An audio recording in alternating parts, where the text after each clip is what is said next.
রহমাতুল্লাহি ওয়া বারাকাতুহু। সুনানে আবু দাউদ 678 নম্বরের হাদিস। হযরত মুহাম্মদ ইবনে সাব্বাহ আবি হুরায়রা রাদিয়াল্লাহু তাআলা আনহু থেকে বর্ণিত। তিনি বর্ণনা করেন যে প্রিয় নবী রাসূল সাল্লাল্লাহু আলাইহি ওয়াসাল্লাম বলেছেন, পুরুষদের জন্য সর্বোৎকৃষ্ট কাতার সামনে এবং সর্বনিকৃষ্ট কাতার পিছনে, এবং মহিলাদের জন্য সর্ব উৎকৃষ্ট কাতার পিছনে, সর্বনিকৃষ্ট কাতার সামনে।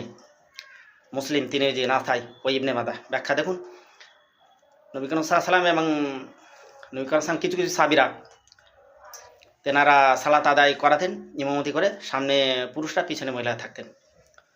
হযরতে আব্দুল্লাহ ইবনে উমর রাদিয়াল্লাহু আনহু থেকে বর্ণিত, তিনি বর্ণনা করেন যে প্রিয় নবী রাসূলুল্লাহ সাল্লাল্লাহু আলাইহি ওয়াসাল্লাম বলেছেন, তোমাদের ঘরের মহিলারা যদি সালাত আদায় করতে জামাতে অর্থাৎ মসজিদে হাজির হয়, তাদেরকে তোমরা বাধা দেবা না। সিয়াতের হাদিস।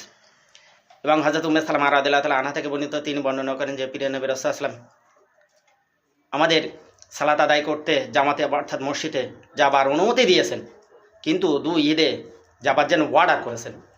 হাদিস নাসাই তিরমিজি ইবনে মাজাহ। ব্যাখ্যা দেখুন, মহিলারা যদি তারা জামাতে শরীক হতে চায়, এতে বাধা দিতে রাসূল নিষেধ করেছেন। ভাই, হানাফি, শাফি, মালিকি, হাম্বলি বা আহলুল হাদিস, সালাফি বলে কোনো জিনিস নয়। রাসূল যেটা বলেছেন সেটাই। পুরুষদের পাশাপাশি মহিলারাও মসজিদে গিয়ে জামাতে নামাজ আদায় করতে পারে। ইভেন ঈদের জামাতে মহিলারা যাবে, অর্ডার তো অবশ্যই ওয়াক্তিয়া নামাজে দিয়েছেন, কিন্তু এক্ষেত্রে বরং অবশ্যই যেতে আরও হুইপ জারি করেছেন যে যাওয়া লাগবে বা যেতে হবে, এরকম টাইপের। উম্মে সালামা রাদিয়াল্লাহু রাসূলুল্লাহ সাল্লাল্লাহু আলাইহি ওয়াসাল্লাম তিনি বর্ণনা করছেন।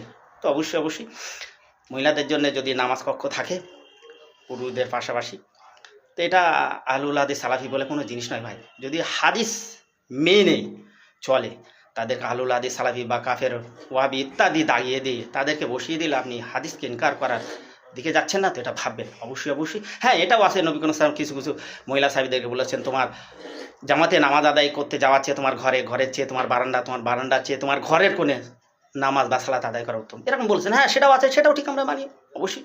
যেটা হাদিস ভাই সেটা মানা লাগবে।